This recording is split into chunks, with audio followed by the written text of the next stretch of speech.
Hello again, and welcome to Cisco Unplugged. I'm Dan Clammert, your host and leader of the Wireless Center of Excellence here at Cisco. And this week in episode 32, we're going to be discussing mastering Wi-Fi with Capture the Flag. So I would like to welcome back to the show Alfredo Santiesteban from Denver and also from the Wireless COE. How are you doing, Alfredo?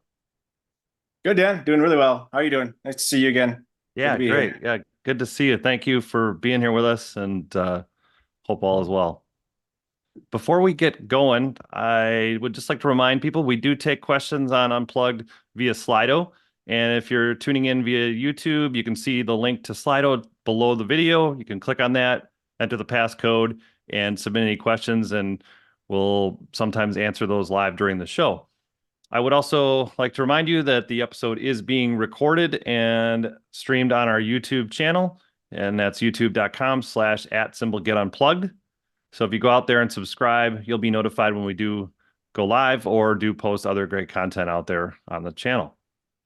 So with that, I'd like to get on with the show. So Alfredo, could you tell us a little bit about what is Capture the Flag for those of us that aren't familiar with that term? Yeah, I can do that. I think one of the best ways to kind of understand what it is to know where it's beneficial, where we want to use it. Yeah.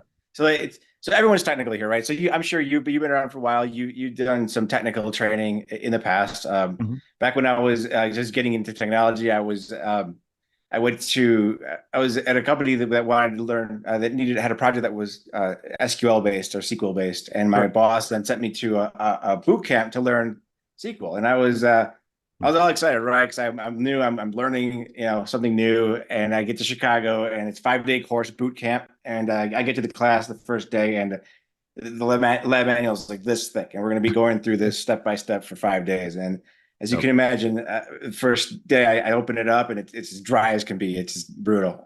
Yeah. And my eyes are glazed over. It's hard to really learn that way. Yeah, I And remember those training classes. They are really difficult, especially after you grab lunch too and come back.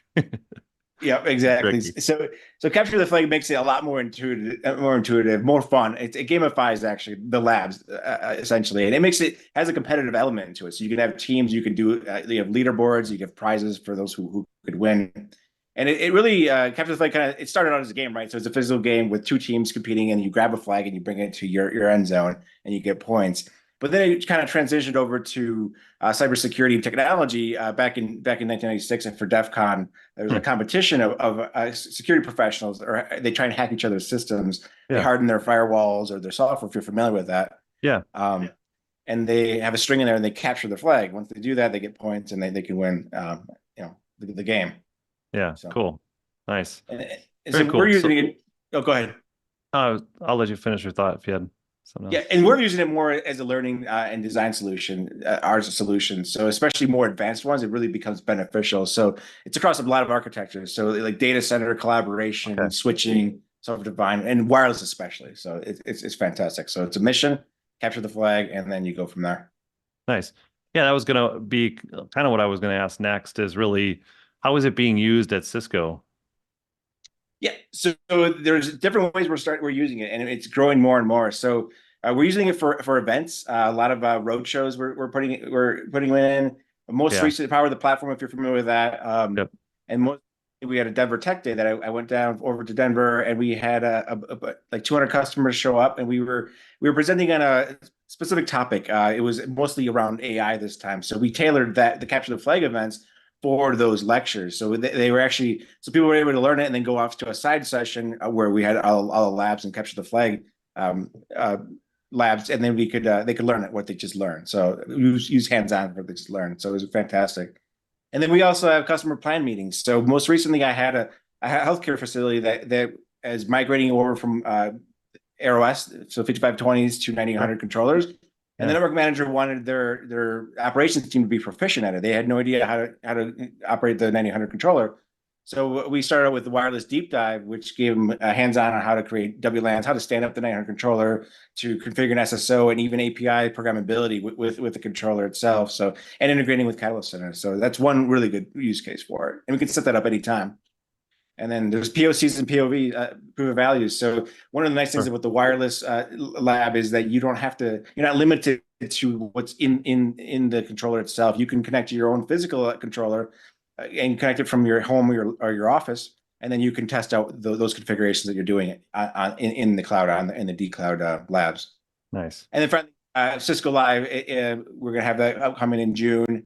In Amsterdam in February, we introduced continuing education credits, and now you can renew your certifications. So That's really cool. Yeah. And that's where I have seen it and know it from is Cisco Live. That's I remember, well, I don't remember exactly when it started. I don't know if you remember when we started Capture the Flag at Live first. yeah, in this But form, I think it was 2018 or 2019, I believe, okay.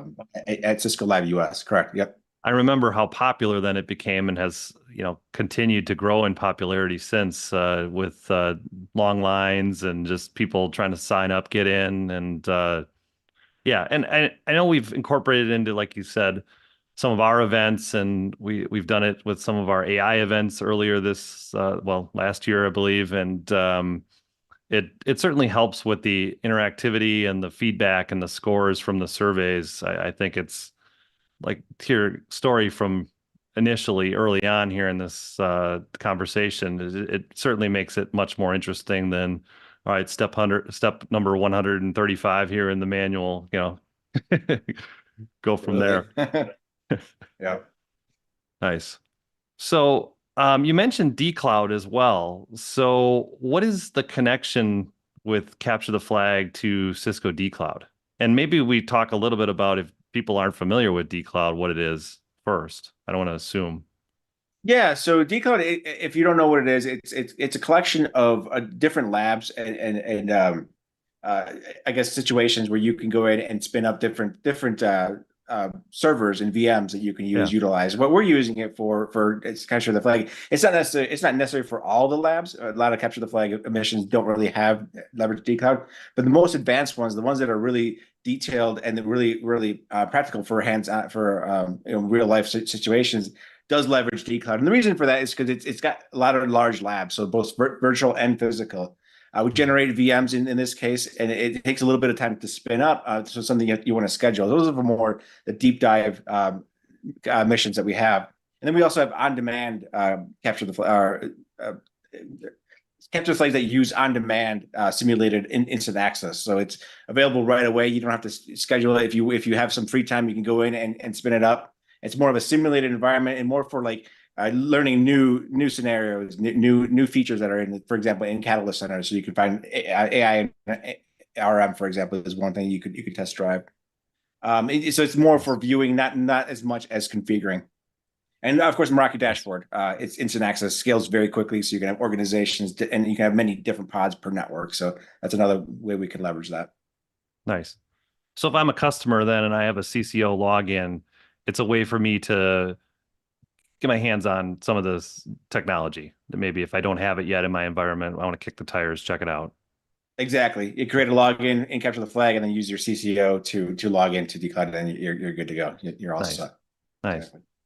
I just want to ask you one other question too, that you mentioned continuing education credits for those of us who are trying to recertify or keep our certifications current. You mentioned it live. So if I sign up for CTF at live, that I could potentially not only, win the whole game, but also get continuing education credits. Is that true? Yeah, exactly. So for those that don't know Oh, what continuing education credits is, yeah, you can renew all your certifications, even your CCIE or CCNP, CCNA. So yeah. instead of back in the day, we used to do a written certification or Yeah. get a new Take another certification. test. Take more Yes, tests. exactly. Yeah, yeah, exactly. More testing. But now it's fantastic. You can do courses, but more importantly, now you can do capture the flag at Cisco Live. So it's rated. The scoring system is rated based on the difficulty of the capture the flag event. So if it's an easy one, you're going to get 2 points, two continuing education credit points.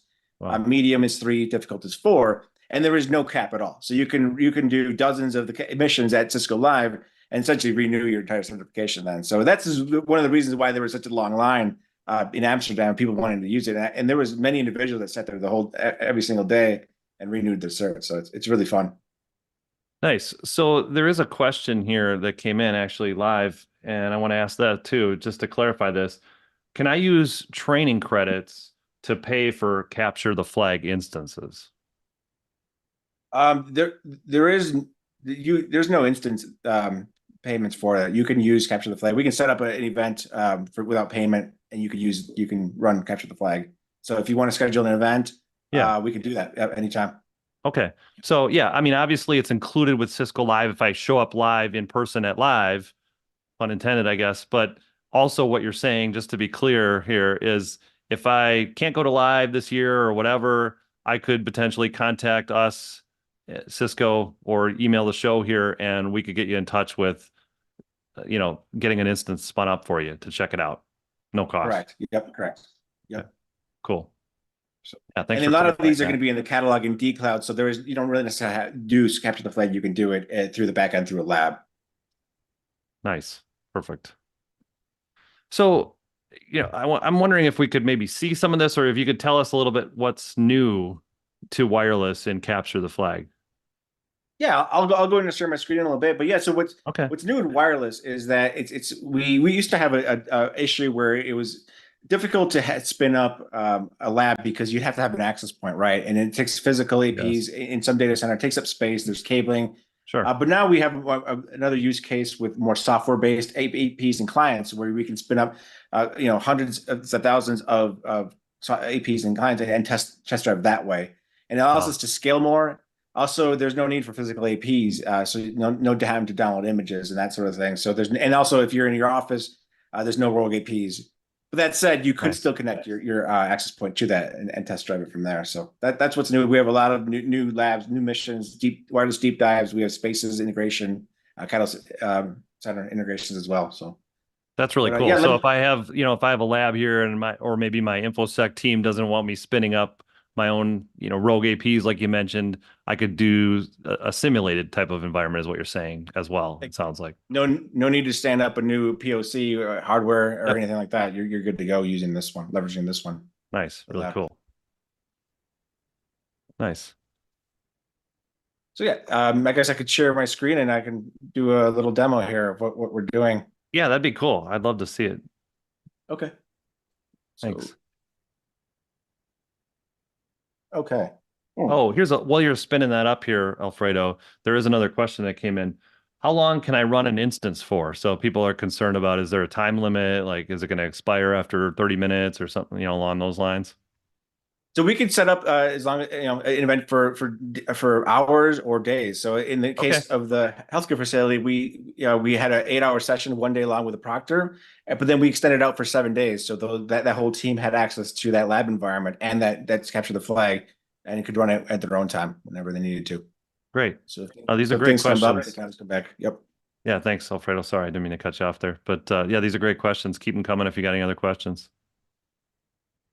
Yeah, so this screen came up. So this is for Cisco Live coming up in a couple of weeks. So as you can see, there's all sorts of architectures here. So from Meraki, we have Cisco Cloud Management, capture the flags. And this is what it looks like if you go to World of Solutions and go to the capture the flag booth. You will see this screen.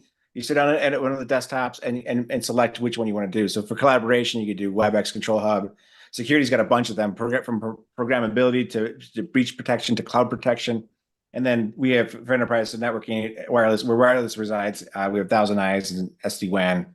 So lots Nice. of options, lots of fun. And of course, there's going to be prizes per architecture, and then we'll have overall leader prizes too. So Nice. So if I'm at live here and I'm interested in coming to check this out, head over to World Solutions and what do I do from there? What do I look for and how do I get behind the keyboard and get started?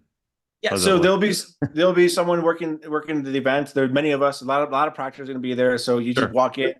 If you can just walk in and is one's open, have a seat, and you can start playing right off the bat. So Nice. there's no need to register or anything like that. Just walk on in. And if Very there's a cool. line, then we can schedule it for you. But Okay. Okay. Cool. Thanks. yep. So all right. So let me.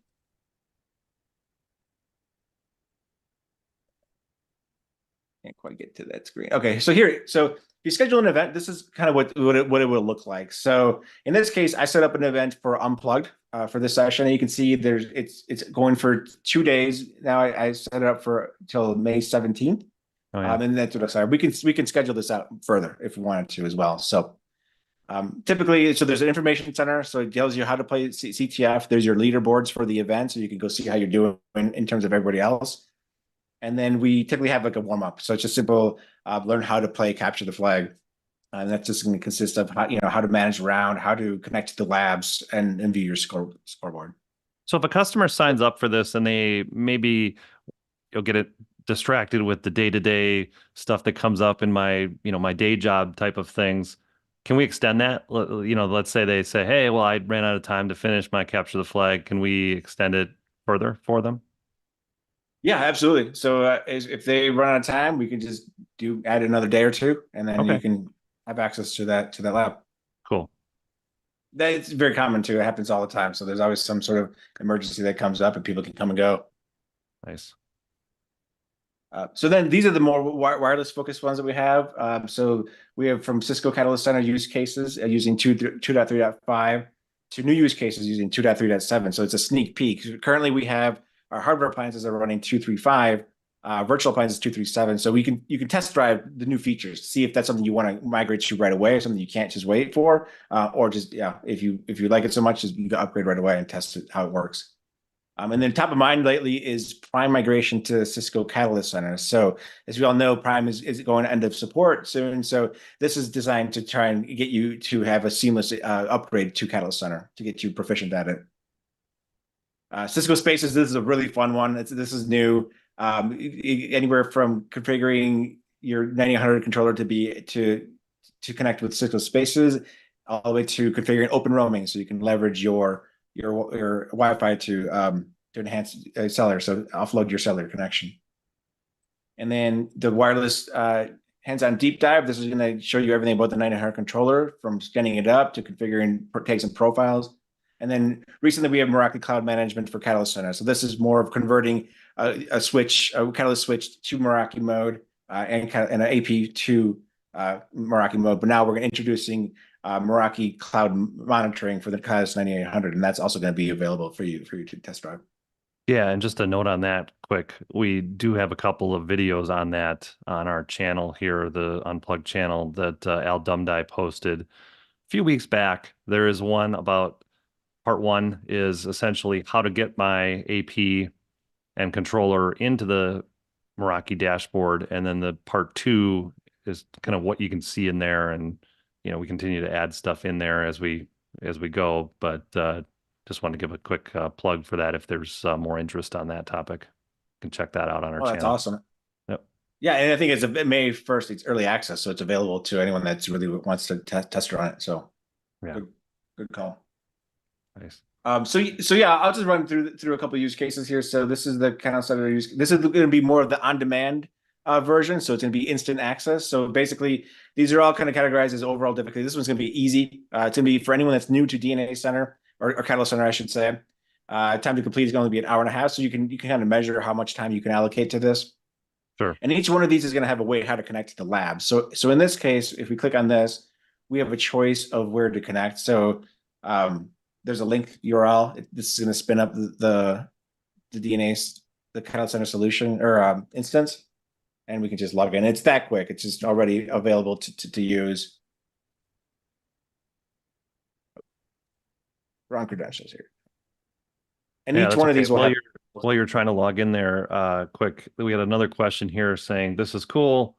How long have you had this?" And I think, like you said earlier, I feel like this has been at live since around 2018, but it started before there in, like you said, other technologies, but that's kind of when we brought it to live, and it's really kind of taken off more recently in more recent years. Correct. We really enhanced it recently with Cisco Live and all the different architectures. We actually started doing it earlier on with our security portfolio back in 2016, okay. But really with all the architectures it grew into as of 2018. Nice. So, cool. Yeah. And then there's one more question. Yeah, no problem. they're coming in. This is good. Are there real APs involved in this? Perhaps a better question, how am I able to simulate load?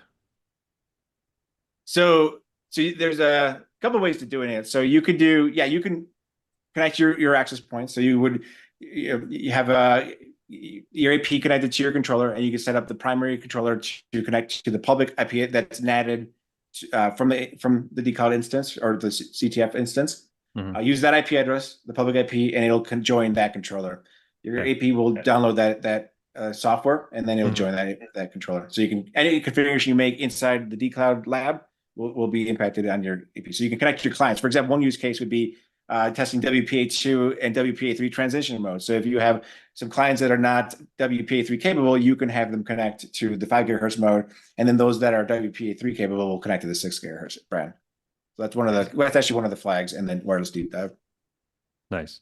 But like you said, they don't need to necessarily have an AP. We have a way to simulate that kind of on the infrastructure side, right, on our end as Yeah, well. exactly. Sorry about that. Yeah, so we have some software-based APs that we can spin up. We can spin up, as many as the VM can hold, essentially, the 900 controller can hold. Sure. So it can do some performance testing. Yep, absolutely. Nice. Nice. Thank you. Sorry, I didn't mean to keep interrupting you, but these are No, it's fine. Yeah, keep them timely coming. questions.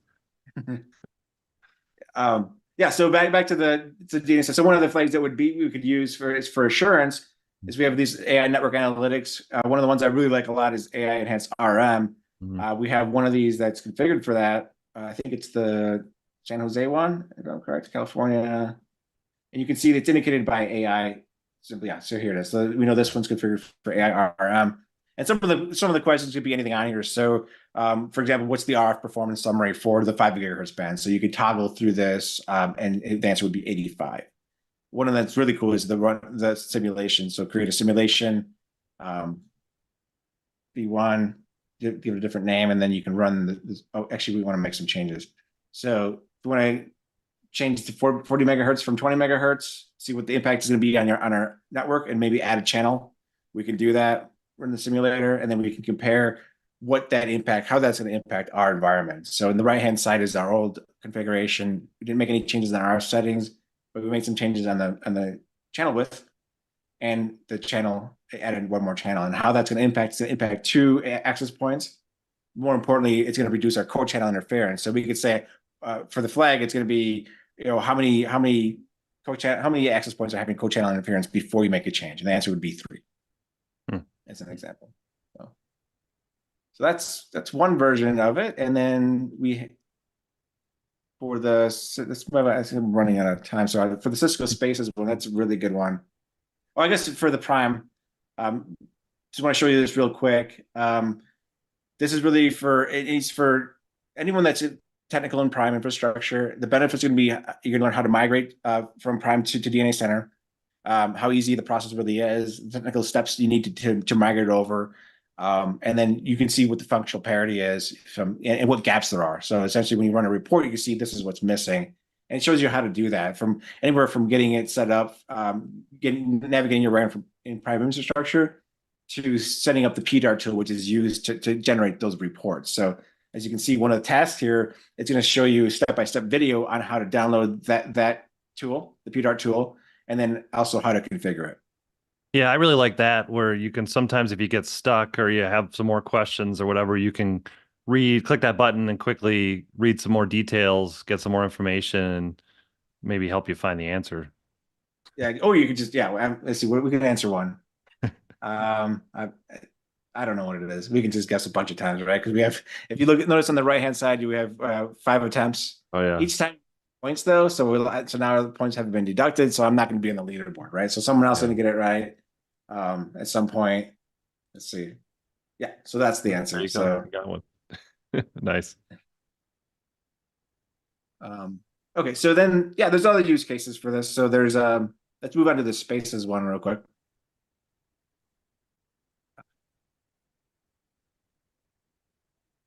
You'll have to share some of your barbecue recipes later with the name Sauce Boss. Maybe we'll have a separate episode for that. Time. Just kidding. So this is the Spaces test drive. So what this is going to do, you're going to have complete configuration of Catalyst 9000 controller. You're going to learn how to onboard the Spaces connector, IoT services setup, captive portal, and also open roaming setup. So if you were interested in open roaming, this is going to show you how to get that set up with Spaces. So yeah, so lots of options here. So maybe the sustainable, let's see. Yeah, getting to know the 9800 controller. This is pretty basic. Gets you familiar with the 9800, how to configure it for spaces. And then the one here for let's see, the connector HA one. This is a really good one. This shows you how to set up a connector. So in production, you're not going to have just one standalone connector. You're going to have redundancy. So this Sure. shows you how to configure that. And also gives you a lot of information on what that's going to take. So obviously you have to open a lot of ports up between spaces in your controller. This can serve as a tool to get you to set up in your environment. Nice. So, and then so we have a little time left. Sure.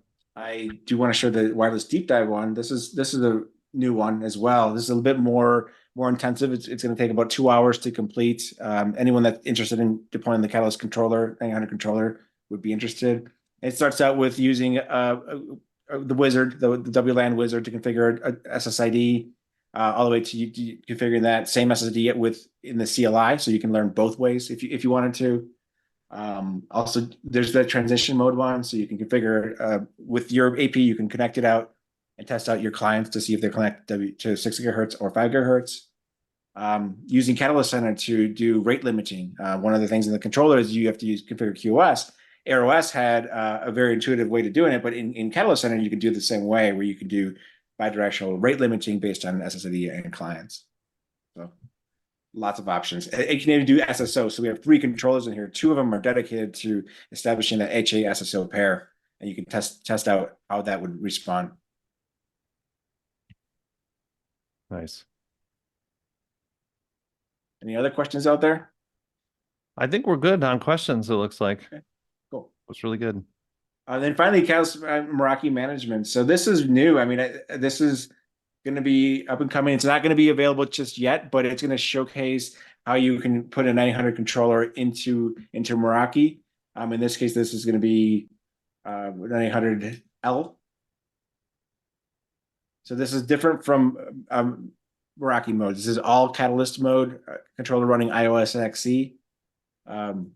Is going to be an SSO pair, so you can see the ports configuration. We're using one of the 10 gig ports. And you can see last night there was a network outage for about 30 minutes and how many clients were connected. So you're going to see a lot of data, the access points, how many we're connected to. Here's a 9163E, one of our newest outdoor access points at 6 gigahertz capable, now fully capable with AFC and standard power. And you're going to get your basic information, so you can see what site tags we're using, the policy tag from the 900 controllers, and the RF tags that we're using. And it's a very quick visual of what this configuration looks like. 2.4 radio. Yeah, that's pretty cool. I mean, it's just where a lot of people are familiar with the Meraki dashboard, but just to be clear here, this is a wireless LAN controller, a 9800 here, and you're seeing AP data through that in the Meraki dashboard. That's some people said that they might never see that, but pretty cool. Pretty cool. It is. Yep. So, well, I guess that's all I have. Okay. I think, yeah. If you want to play Capture the Flag, let's set up an event. I'm happy to go over it with anybody. Yeah, it'd be fantastic. Yeah, that'd be great. I'll give you the details to reach out to us here in a second. But thank you very much, Alfredo. This was a great episode, and really excited to bring this to people if they weren't aware of this. And so if you do have any follow-up questions, would like to reach out, would like to schedule this, you can always email the show or email us at getunplugged@cisco.com. You can also reach out to us via your Cisco account team. And you can also find us on Twitter at unplugged 802.11 or 802.11 and at Threads unplugged connectivity. So thank you everyone for watching another great episode. Appreciate it, Alfredo, and your time. And until next time, stay connected and unplugged.